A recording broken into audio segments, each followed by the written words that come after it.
लेकिन आज हम चर्चा की शुरुआत करने जा रहे हैं पाम तेल की खबर के साथ, क्योंकि मलेशिया में एक पाम तेल के ऊपर बड़ा कॉन्फ्रेंस हुआ है और उस कॉन्फ्रेंस के बाद अब पाम तेल को लेकर ताज़ा आउटलुक, प्राइस को लेकर, डिमांड सप्लाई को लेकर क्या आ रहा है, इस पर हम बात करेंगे। और इस पर बात करने के लिए हमारे साथ दुनिया के जाने माने palm oil expert, edible oil expert Dorab ji Mistry, director Godrej international के हमारे साथ जुड़ रहे हैं।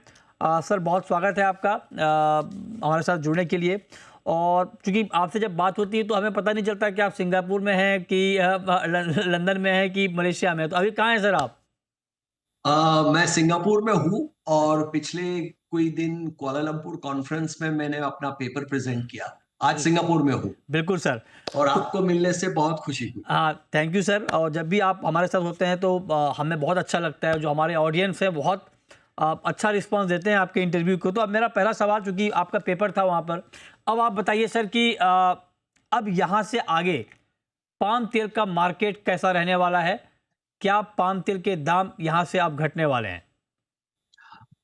देखिए, अब जो ये मार्च का महीना आ रहा है, उसमें भाव में उतनी गिरावट हम नहीं देख पाते हैं। हम्म, उसके 3 कारण हैं। सबसे पहला कारण है कि ये साल की सबसे कम उत्पादन का महीना रहता है, फरवरी और मार्च। दूसरा, स्टॉक, पाम तेल का स्टॉक मलेशिया में काफी हल्का है, काफी कम है।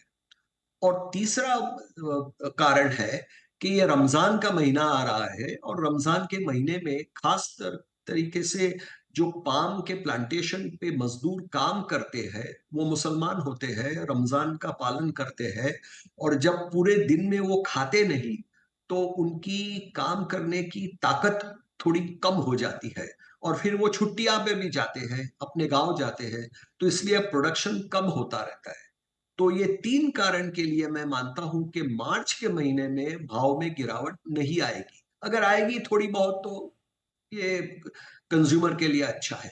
लेकिन अप्रैल के बाद, मेरे पेपर में मैंने बताया, और खास करके जून महीने के बाद हम्म। प्रोडक्शन भरपूर रहेगा और उससे पाम के दामों में और सारी दुनिया के वेजिटेबल ऑयल के दामों में गिरावट आने आवश्यक है।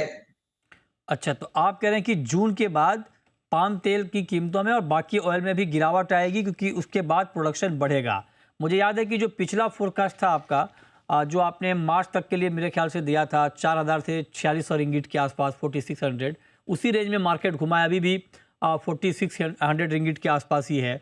तो सर, जून के बाद जब दाम गिरेंगे पाम तेल के, जब जो आप कह रहे हैं, क्या लेवल हम एक्सपेक्ट करें? कहाँ तक पाम तेल के दाम गिर सकते हैं? क्या प्राइस हम एक्सपेक्ट करें? देखिए, पिछले 1 महीने में पाम और सारे तेलों में थोड़ी तेजी आ गई थी, हम्म। क्योंकि फंड वालों ने काफी जोर से काम लगाया फ्यूचर्स मार्केट में, खास करके चाइना बेस्ड फंड्स ने। तो ये जो तेजी आई थी वो अब थोड़ी नरम हो गई है, हमारे पेपर वगैरह के, कॉन्फ्रेंस के, डिस्कशंस वगैरह के नतीजे में। मैं मानता हूं कि जून महीने तक और जून से नवंबर तक पाम के तेल 4,000 रिंगिट से भी कम हो सकते हैं।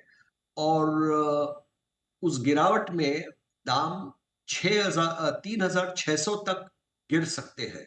तो अच्छा। मैंने रेंज दिया है हुँ, कि 3,600 से 4,000 के बैंड में हुँ। भाव चलते रहेंगे। ओके, तो आप कह रहे हैं कि 3,600 रिंगिट से लेकर 4,000 रिंगिट के बीच में आगे, मतलब जून के बाद अक्टूबर-नवंबर तक प्राइस यहाँ पर रहेंगे। अब जब आप प्राइस गिरने की बात कर रहे हैं सर, तो प्राइस गिरने में सबसे बड़ा रोल कहाँ से प्ले होगा? क्या इंडोनेशिया में आपको लगता है कि प्रोडक्शन बढ़ने वाला है ज़्यादा? बिल्कुल। इंडोनेशिया में प्रोडक्शन इस साल यानी कि 2025 में मेरे ख्याल हुँ, से कम 2 मिलियन टन ज्यादा उत्पादन होगा। हुँ, 2 मिलियन से 2.2 मिलियन टन भी ज्यादा उत्पादन हो सकता है। हुँ, ऑलरेडी वहां इंप्रूवमेंट चालू हो गई है। लेकिन हुँ। जो इंप्रूवमेंट हो रही है वो खास करके कालीमंतान में होती है। अच्छा। और कालीमंतान, दुनिया के ऑब्जर्वर्स उतना उसके ऊपर जांच नहीं रखते। ओके। लेकिन ये जब स्टॉक बढ़ता जाएगा हुँ, तो ये बिल्कुल साबित हो जाएगा हुँ। और उससे दामों पर प्रेशर आएगा। ओके, ठीक है। तो आप कह रहे हैं कि इंडोनेशिया में प्रोडक्शन बढ़ सकता है, उसका इम्पैक्ट आएगा। अब एक सवाल मैं आपसे ये पूछ रहा हूँ सर, क्योंकि लास्ट मंथ ही इंडोनेशिया ने कुछ कड़े कदम उठाए हैं। जो यूज्ड कुकिंग ऑयल है उसके ऊपर एक रिस्ट्रिक्शन इंडोनेशिया ने लगाया है। इसका इम्पैक्ट, और दूसरी बात कि कुछ लोग ये कह रहे हैं कि जो B40 का मैंडेट है इंडोनेशिया का, वो उतना ज़्यादा वायबल अब नहीं रह रहा है, क्योंकि दाम बढ़ गए हैं रॉ मटेरियल के। तो हो सकता है कि वो फुलफिल ना हो, वहाँ पर डिमांड थोड़ी कम हो जाए। इन दोनों बातों का कितना इम्पैक्ट आप सप्लाई पर और प्राइस पर देख रहे हैं? देखिए, इंडोनेशिया में ये जो नए प्रेसिडेंट साहब इलेक्ट हुए हैं, हम्म। प्रेसिडेंट प्रोबोवो, हम्म। वो बहुत ही होशियार है और बहुत स्ट्रांग लीडर है, हम्म। जैसे कि हमारे हिंदुस्तान में मोदी साहब है वगैरह। हम्म। तो प्रोबोवो जी ने एक बहुत ही अच्छा कदम उठाया कि हम्म। जो सब्सिडी देते थे हम्म। बायोडीजल पे, हम्म। B40 पे, वो हम्म। सब्सिडी को हाफ बना दी। हम्म। अब इंडोनेशिया सिर्फ पब्लिक सेक्टर को सब्सिडाइज करती है, हम्म। प्राइवेट सेक्टर बायोडीजल कंज्यूमर को सब्सिडाइज नहीं करती है। हम्म। यानी कि 55% सब्सिडी के बिना चलने वाला है। और हम्म। इससे इनका जो कॉस्ट था, ये सब्सिडी का कॉस्ट, हाँ। जिसकी वजह से ऑब्जर्वर्स कहते थे कि ये B40 नहीं चलेगा, हाँ। अब B40 जरूर चलेगा, चलेगा। क्योंकि अच्छा। इसकी कॉस्ट कमती हो गई। अच्छा। तो B40 तो चलने वाला है। और हाँ। इससे इससे आप ये भी कह सकते हैं कि डिमांड पाम तेल की इंडोनेशिया में ज्यादा रहेगी, मजबूत रहेगी। हाँ। लेकिन एक दूसरा फैक्टर है जो कि आपने अब तक नहीं बनाया, लेकिन मैंने अपने पेपर में उसका जिक्र किया। हम्म। वो है यूनाइटेड स्टेट्स में प्रेसिडेंट ट्रंप की इलेक्शन की जीत। हाँ, वो तो बिल्कुल ठीक ट्रंप बात है। जी, हम्म। हाँ, वो ट्रंप प्रेसिडेंट साहब एक बड़ी कड़वी नजर रखते हैं बायोडीजल पर। एग्जैक्टली, उनके एग्जैक्टली। लिए उनके लिए फॉसिल फ्यूल यानी कि क्रूड ऑयल जो हाँ। कि हम एक्सट्रैक्ट करते हैं, वही अच्छा है। नहीं, वो तो ठीक वो है। बायोडीजल, हाँ, वो उनको नहीं बायोडीजल नहीं, वो पसंद नहीं। ये सर आपने बहुत महत्वपूर्ण बात कही। इस पे बड़ा इंटरेस्टिंग बात है, इस पे मैं और आता हूँ। लेकिन एक नैरेटिव इस वक्त ये बन रहा है कि ग्लोबल बायोडीजल का प्रोडक्शन घट सकता है, क्योंकि प्रॉफिटेबिलिटी उस तरह से नहीं रही बायोडीजल में।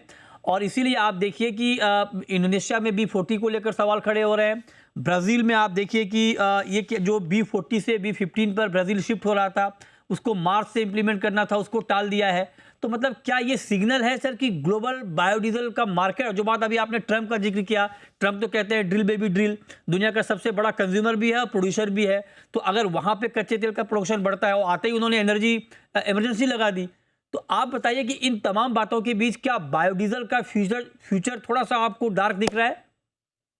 बायोडीजल का इमीडिएट फ्यूचर यानी कि अगले 12 महीने के लिए थोड़ा डार्क हो गया है। हम्म। और बायोडीजल में जो हम ग्रोथ देखते थे कि एवरी ईयर 2 या 3 मिलियन टन ज्यादा बायोडीजल का उत्पादन होता रहता था, हाँ। वो शायद इस साल नहीं होगा।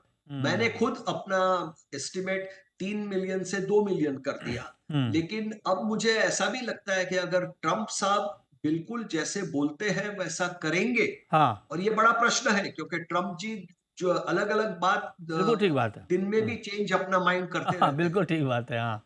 लेकिन अगर ट्रंप साहब ने हम्म। फॉसिल फ्यूल को बढ़ावा दिया हम्म। और बायोडीजल को खींच लिया, हाँ। तो ये हो सकता है कि यूनाइटेड स्टेट्स यानी हम्म। कि दुनिया की बायोडीजल की सबसे सेकंड लार्जेस्ट मार्केट, हाँ। वहां कोई ग्रोथ नहीं होगा, हाँ। वहां घटावा होगा। अच्छा, ठीक बात है। तो ये एक दूसरा पहलू है कि जिससे हम्म। दुनिया में वेजिटेबल ऑयल के दाम के ऊपर प्रेशर आ सकता है, और इसलिए हम वेजिटेबल ऑयल के दामों के लिए थोड़े बेरिश हो गए इन बिल्कुल सर। पिछले कई ठीक सप्ताहों है। से। अब एक सवाल सर मैं ये पूछ रहा हूँ, कि हाल में हुआ ये कि जब पाम तेल का सिचुएशन थोड़ा टाइट हुआ, तो इंडिया में पाम तेल का इंपोर्ट बहुत घट गया, और अल्टरनेटिव ऑयल, सोया ऑयल, सनफ्लावर ऑयल का इंपोर्ट बढ़ने लगा। तो क्या इंडिया को आगे पाम तेल मिलता रहेगा? क्योंकि इंडिया सबसे बड़ा इंपोर्टर है पाम ऑयल का। जितना भी हम इंपोर्ट करते हैं उसमें सबसे ज़्यादा पाम ऑयल ही इंपोर्ट होता है, होता था अब तक। तो क्या पाम तेल मिलता रहेगा? और दूसरी बात ये कि इंडियन मार्केट में क्या आपको लगता है कि एडिबल ऑयल के दाम अभी कंट्रोल में रहेंगे या नीचे आएंगे? बिल्कुल, इंडियन कंज्यूमर के लिए अच्छी खबर है। इंडिया को भरपूर पाम तेल मिलता रहेगा।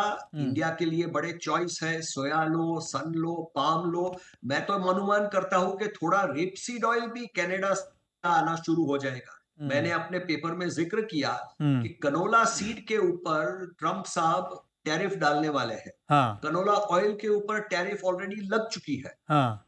तो इससे कनोला सीड दुबई जाएगा, और दुबई में आप जानते हैं कि बड़ी क्रशिंग प्लांट है। राइट। तो वहां कनोला सीड क्रश होगी, वहां का तेल हिंदुस्तान एक्सपोर्ट होगा, वहां हाँ। की मील सऊदी अरेबिया एक्सपोर्ट होगी। Right sir. तो ये कनोला ऑयल भी अगर सस्ता हो जाए हाँ। तो हिंदुस्तान आ सकता है, और उससे ओके। हमारी मस्टर्ड की दामों में टक्कर लग सकती है। हाँ, लेकिन ये मस्टर्ड के फार्मर को पॉसिबिलिटी है। दिक्कत हो जाएगी ना दोराब जी। मस्टर्ड के फार्मर को तो नुकसान हो जाएगा अगर इंपोर्ट होगा तो। बिल्कुल, बिल्कुल, इसलिए हमारी सरकार को सतर्क रहना चाहिए और नाफेड को तैयार रखना चाहिए कि एमएसपी पे जी। माल ख अच्छा बात तो ये है हाँ। हमारे मस्टर्ड के किसानों के लिए कि नॉर्मल मार्केट का दाम एमएसपी से ज़्यादा रहा। बिल्कुल, बिल्कुल। लेकिन जब नई फसल आए तो हमको सतर्क रहना चाहिए राइट सर। कि नाफेड को तैयार रहना चाहिए। एक last question sir, last question ये कि अभी जरा इंडिया में बहुत बातचीत चल रही है कि इंपोर्ट ड्यूटी एडिबल ऑयल पर फिर से बढ़ सकती है, ये बात चर्चा चल रही है अभी। आपको लगता है कि इस वक्त इंडिया में एडिबल ऑयल पर इंपोर्ट ड्यूटी बढ़नी चाहिए? आपका टेक क्या है इसके ऊपर? मेरा खुद का टेक अगर आपको मुझे पूछो तो कि इंपोर्ट ड्यूटी बढ़नी नहीं चाहिए। इंपोर्ट ड्यूटी बढ़ाने के लिए कोई जरूरत नहीं है, क्योंकि आप इंपोर्ट ड्यूटी क्यों बढ़ाए सरकार? क्योंकि सरकार हमारे ऑयल सीड फार्मर के लिए कुछ करना चाहती है। लेकिन जैसे हमने देखा पिछले बार इंपोर्ट ड्यूटी बढ़ी लेकिन सोयाबीन के दाम नहीं बढ़े, क्योंकि ये जो ऑयल सोयाबीन के फार्मर और मस्टर्ड के फार्मर की सहायता सरकार करना चाहती है, राइट। उसके लिए एडिबल ऑयल के ऊपर इंपोर्ट ड्यूटी डालने से उसकी सहायता नहीं होगी। उससे बेहतर है, मेरा सुझाव सरकार को, कि आप सोया मील, रेपसीड मील को थोड़ा एनकरेजमेंट दीजिए, थोड़ा एग्जैक्टली। कैश असिस्टेंस ठीक बात। दीजिए। उससे हमारी क्रशिंग इंडस्ट्री जोरदार चलेगी। बिल्कुल। अगर क्रशिंग इंडस्ट्री चलेगी तो सरकार को टैक्स भी मिलेगा, राइट। और राइट। उससे हम हमारी मील को एक्सपोर्ट करेंगे, हमारा तेल हम खुद देश में बिल्कुल। बनाएंगे, और इससे ये बड़ा बेहतर सॉल्यूशन है। बिल्कुल आप सर। इंपोर्ट ड्यूटी के साथ टिंकर मत कीजिए, हाँ। आप एक्सपोर्ट इंसेंटिव दीजिए बिल्कुल। मील के एक्सपोर्ट के लिए। ये बढ़िया आपने बताया और सर। ये राइस ब्रान एक्सट्रैक्शन का जो एक्सपोर्ट हमने बैन किया है जी। पिछले 2 सालों से, जी। ये भी एक गलत कदम है। हाँ। राइस ब्रान एक्सट्रैक्शन का एक्सपोर्ट खोल दीजिए, हाँ। और हमारी राइस ब्रान की जो क्रशिंग होती है, राइस हाँ। ब्रान ऑयल की उत्पादन होती है, हाँ। उसको भी फ्री कर दीजिए। एग्जैक्टली, ये आपने बढ़िया सुझाव दिए हैं। बहुत शुक्रिया दोराब सर आपका हमारे साथ जुड़ने के लिए, और डिटेल में ग्लोबल एडिबल ऑयल मार्केट पर इन डेप्थ व्यू अपना देने के लिए आपका बहुत बहुत शुक्रिया।